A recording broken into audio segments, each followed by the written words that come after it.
All right, today we're diving into a book that is, and I'm not exaggerating here, one of the cornerstones of modern investing. It's a philosophy that quietly shapes some of the greatest financial minds in the world, including the Oracle of Omaha himself. So, here it is, Common Stocks and Uncommon Profits, first published way back in 1958. Now, don't let the date fool you. This isn't just some dusty old book. It's a wily investment classic. And you know what that means? It means its ideas are just as powerful and just as relevant today as they were over half a century ago. And hey, you don't have to take my word for it. When Warren Buffett, says he's an eager reader of your work, well, you know you've created something truly special. I mean, that single endorsement tells you everything you need to know about this book's incredible influence. Okay, so if this is the book that helped shape Warren Buffett, you've got to ask the next logical question. Who is the guy who wrote it? Let's go beyond the pages and take a look at the man himself, Philip Fisher. Because, to really get his philosophy, you have to understand his unique character. He was not your typical Wall Street suit. Not even close. He was something else entirely. I mean, just look at this.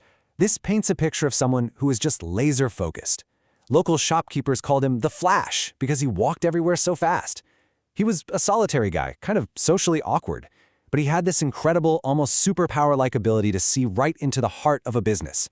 And get this, externally, he seemed super confident, but on the inside, he was often scared. What a fascinating character. And this story is just perfect for understanding how he thought. He's at a conference, everyone's making these tiny, safe guesses about the market. Fisher stands up and boldly says, up 30 points. His thinking was genius. If he's right, he looks like a visionary. If he's wrong, no one remembers a wrong guess. Well, the market shot up 26 points and everyone declared him the winner. It was a calculated risk designed for maximum impact. Okay, let's talk about maybe his most famous contribution to investing, a concept that was the absolute heart and soul of his entire research process. He called it the scuttlebutt method. So what on earth is scuttlebutt? It's just a fantastic word for the business grapevine. It's the art of being a detective. It means you've got to go way, way beyond a company's glossy brochures and official press releases to find out what's really going on behind the curtain. And this is where the magic really happens. Fisher would build this complete 360-degree view by talking to everyone around the company. You want to know about a company's weaknesses? Ask their competitors. You want to know if they're financially sound? Ask their suppliers if they pay their bills on time. Are the products any good? Talk to the customers. And the real secret sauce? Talk to former employees. They're the ones who'll give you the unfiltered truth. You piece all these conversations together, and suddenly you have a crystal clear picture. It's just a great reminder that the best insights come from actual conversations, not just a screen full of data. All right, so we know how Fisher did his homework, but what exactly was he looking for? He wasn't just trying to find good companies. No, he was hunting for the truly exceptional, the absolute best of the best. And he made this really brilliant distinction. See, some companies are fortunate and able. Think of a company like Alcoa back in the day. They benefited massively from the growth of aviation. It was a huge trend they didn't create, but they were smart enough to capitalize on it. But the really special companies, the ones he wanted, were fortunate because they are able. These are the game changers, the innovators like Dow Chemical, who are constantly creating their own luck through relentless R&D and strategy. They don't just ride the wave, they are the wave. And check this out. These are just a few of the things he looked for, part of his famous 15 points. Notice something? This isn't all about spreadsheets and PE ratios. He was looking for a management team that was obsessed with growth, a company with world-class R&D, and a sales team that could sell anything to anyone. He wanted to know that they treated their employees well and that they were focused on where the company would be in 5 or 10 years, not just on hitting next quarter's numbers. And all of this leads to the absolute core of his philosophy on what to do after you find one of these amazing companies. And his approach? It was radically simple, and it flew in the face of the frantic trading we see all the time today. Just look at the difference here.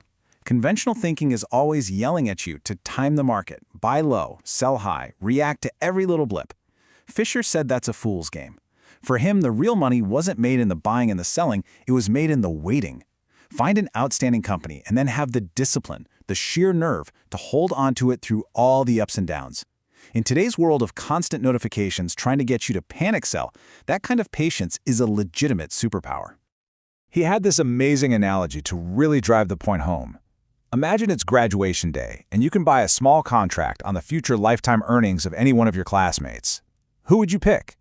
You'd pick the one with the most ambition, the most talent, the most integrity, right? Okay, now flash forward 10 years. That person is a superstar executive. Someone comes along and offers you a 600% profit on your investment. Do you sell? Of course not. You'd be crazy to. Their best earning years are still way ahead of them. Selling a great growth stock early, Fisher said, is just as ridiculous. And here's the kicker. The thing that makes owning a great company even more powerful than owning that contract on your classmate? A person, has a finite career. But a truly great company, as Fisher puts it, can pass on its corporate vigor for generations.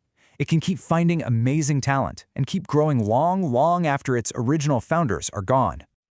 So, let's pull it all together and talk about the incredible, lasting impact of these ideas.